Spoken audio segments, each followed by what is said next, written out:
আসসালামু আলাইকুম দর্শক।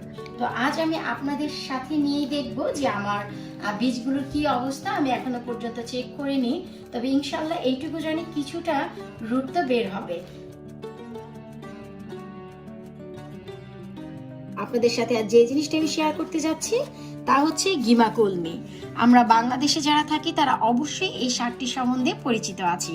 যারা এই শাকটি পছন্দ করেন এবং কোথাও যদি দেখতে পান যে বীজ এইরকম, বুঝে নেবেন এটি হচ্ছে কলমি শাকের বীজ। তো তখনই ঝটপট আপনারা পছন্দের এই বীজটি কিনে নিয়ে আসবেন এবং আমি যেভাবে করলাম ঠিক সেভাবেই জার্মিনেট করে আপনারা পরবর্তী ধাপে স্টেপে গেলেই শাকটি খেতে পারবেন। শুরু থেকে কিভাবে বীজ জার্মিনেট করে আমি গাছ বের করি এবং খুবই দ্রুত রুটিং করলে আসলে গাছ বের হয়ে যায়, তাই আমি পদ্ধতিটি দেখিয়ে দিচ্ছি। শুধু টিস্যু নয়, আপনারা চাইলে ঠিক এভাবেও আমার মতো জার্মিনেট করতে পারেন খুবই ঝটপট ও সহজ উপায়ে। যেমন কি দেখুন, এখানে আমি একটি কাপড় নিয়ে নিয়েছি, জাস্ট নর্মাল ক্লথ। এবার কাপড়টি আমি ডাইরেক্ট ধরে পেঁচিয়ে দিচ্ছি এবং বীজগুলো কিন্তু সব একই জায়গাতে আছে, একেবারেই ছড়ানো ছিটানো নেই। জাস্ট আমি এই কাপড়টি ধরে একসাথে মুড়িয়ে দিলাম, দিয়ে এবার যে কোনো একটি রাবার দিয়ে বেঁধে রাখলাম। এইটুকুই ছিল আমাদের কাজ। এখন যে কাজটি করণীয় তা হচ্ছে, আমি এখানে পানি নিয়েছি একটি গ্লাসের ভিতর। একটু লক্ষ্য করলেই দেখবেন যে আমি পুরো ক্লথটি পানিতে ভিজিয়ে নিয়েছি এবং সব পানি কিন্তু ঝরে গেছে। এখন যে কাজটি করণীয়, শুধু আমি স্কুইজ করে বাড়তি যে পানি তা ফেলে দিচ্ছি। এখন এই যে পাশটি, এটি কিন্তু সম্পূর্ণই ডাম্প হয়ে গেল। এখন এই ডাম্প যে ক্লথ বীজ সহ আছে, আমি একটি ছোট্ট জিপলক ব্যাগ নিয়ে নিয়েছি। এই ব্যাগের ভিতর ভরে আমি মুখটি বন্ধ করে দিব।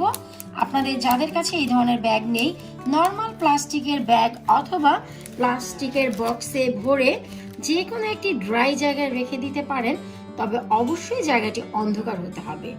তো আমি আমার ক্যাবিনেটের ভিতর রেখে দিচ্ছি। আশা করছি 3 দিন পর আমরা ফিরে আসব, তখন দেখব যে এর কি অবস্থা।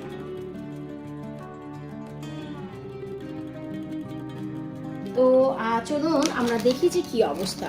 আমি আপনাদের সামনে যেভাবে রেখেছিলাম সেভাবেই আছে। তো এখন হচ্ছে আমি একটু খুলে চেক করে দেখব যে কি অবস্থা। ও মাই গড, শুকর আলহামদুলিল্লাহ, আমার গিমা কলমি শাকের যে বীজগুলো ছিল, একটু লক্ষ্য করলেই দেখবেন যে রুটগুলো কত অসাধারণভাবে বের হয়েছে। তো এখন যাই হোক, এখন আমি এই গাছগুলো লাগাবো, আর এর জন্য খুব বেশি তাড়ঝাম করার কোনো প্রয়োজন নেই। শুরুতেই আমি কিভাবে গাছগুলো লাগাচ্ছি তা আপনাদের সাথে একটু শেয়ার করি। তো চলুন আমরা গাছ লাগিয়ে ফেলি।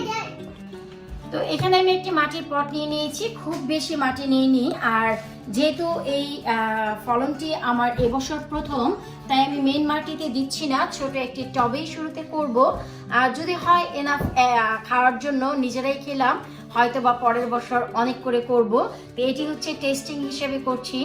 আর টবকে আমি সরাসরি ঘরে নিয়ে এসেছি, কারণ বাহিরের যে অবস্থা আজকে, যদি আমি বাইরে যাই আমাকে উড়িয়ে নর্থ পোল সাউথ পোলে নিয়ে যাবে, এইটুকু জানি।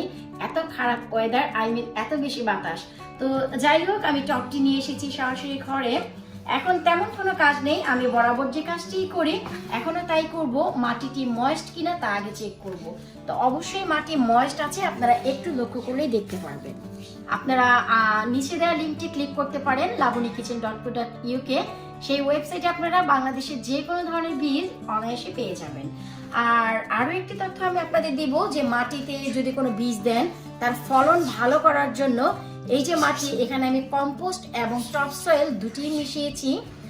আরো একটি জিনিস যা মিশালে গাছের গ্রোথ খুব ভালো হয় এবং ভালো হয় তা হচ্ছে সেন্ড বালি, যে বালি দিয়ে নর্মালি বাড়ি ঘর তৈরি করা হয়। আজ আমার কাছে বালির ব্যাগটি শেষ হয়ে গেছে, কারণ আমি প্রত্যেকটি পটে অল্প অল্প করে বালি দিয়েছি। এতে করে পানির যে শোষণ ক্ষমতা, এমনকি যে এয়ার প্রেট হয় মাটিতে, তা অনেকটা বজায় থাকে।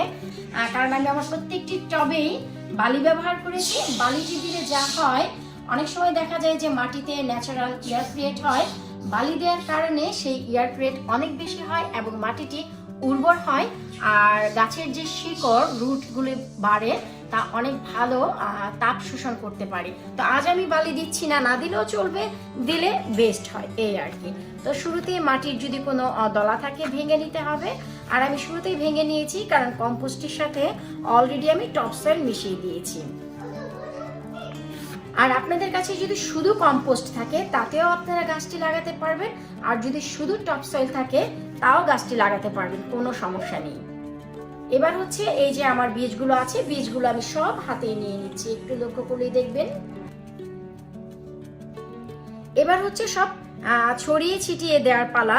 আরো বড় টব নেওয়ার দরকার ছিল, তবে আমি আর নিচ্ছি না, যে থাক সমস্যা নেই। একটু গ্যাদারিং হলে যদি দেখি যে স্টেবল আছে, তখন আমি একটু কিছুটা শাক এখান থেকে তুলে মেন মাটিতে দেওয়ার ইচ্ছে আছে আমার টেস্টিং হিসেবে, তাই আমি একসাথে গ্যাদারিং করে অনেকগুলো তুলতে যাচ্ছি।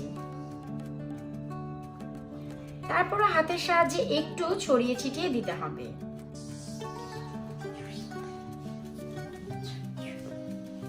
এর উপরে যে আমরা মাটি দেব খুবই আলতো করে, যা আমি প্রত্যেকটি ভিডিওতে বলেছি। যারা আমার এই ভিডিওটিও নতুন দেখছেন তাদের জন্য বলছি, খুবই আলতো করে মাটি দিতে হবে যেন রুট কোনো প্রকারের প্রেসার না পায়। আর যখন সরাসরি আমরা বীজটি দিব সেক্ষেত্রে একটু বেশি মাটি দিতে হবে, তখন কোনো সমস্যা নেই। এখন যেহেতু রুট আছে সেই হিসাবে আমরা রুটগুলোকে তেমন প্রেসার ক্রিয়েট করব না, জাস্ট আলতো করে উপর দিক থেকে মাটি দিয়ে একটু এভাবে করে হাতের সাহায্যে লেভেল করে দিব। প্রেসার দেওয়ারও দরকার নেই, এতে করে রুটগুলো ভেঙে যাবে বা আপনার সাথে রাগ করবে, তাতে করে দেখা যাবে গাছগুলো কিন্তু মোটেও বের হবে না। আর এ কথাটি শুনে সিরিয়াস নেবেন না, কথাটি শুনবেন, হাসবেন আর ভুলে যাবেন, মজা করার জন্য বললাম। যাই হোক, খুবই আলতো করে আসলে প্রেসার দিতে হবে।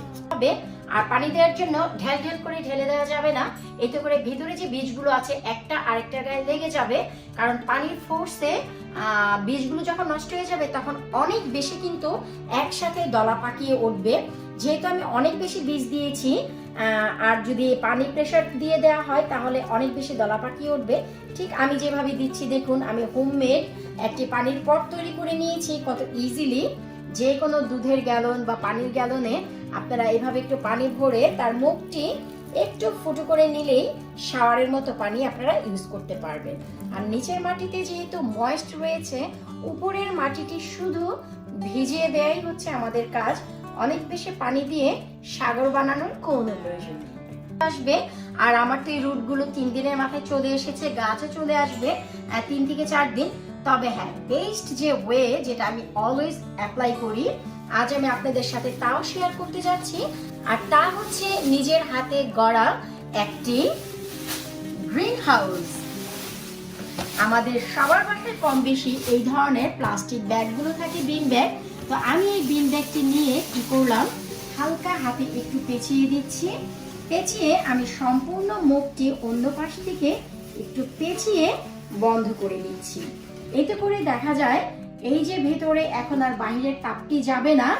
আমি একটু দেখাচ্ছি যে আমি কিভাবে পেঁচিয়ে দিয়েছি, জাস্ট একটু পেঁচিয়ে ভিতরে ঢুকিয়ে দিয়েছি, দ্যাটস ইট।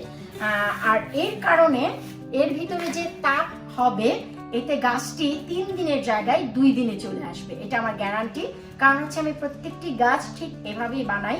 আর পানি নিয়ে ঘাবড়াবার কোনো প্রয়োজন নেই, যে প্লাস্টিকটি খুলে খুলে পানি দিতে হবে তার কোনো দরকার নেই। এই যে আমরা প্লাস্টিক ব্যাগটি দিয়েছি, এতে করে দেখা যায় নিজস্ব একটি পানি শোষণ করার ক্ষমতা আছে। গরম পেয়ে এটি অলমোস্ট ঘামিয়ে যাবে, টপ করে মাটিতে পড়বে, এতে করে উপরের মাটিটি অলওয়েজ ময়েস্ট থাকবে। তো আশা করব আজকে আমার এই ছোটখাটো টিপসগুলো আপনাদের ভালো লাগবে। যাদের ঘরে এইরকম বীজ আছে, শুধু কলমি শাকের বীজ নয়, পুঁইয়ের বীজ, ঢেঁড়সের বীজ, ঠিক এই পদ্ধতিতে আপনারা লাগিয়ে দেন। আসছে সামারে ইনশাল্লাহ ঘরে বসেই ঘরের সবজি খেতে পারবেন।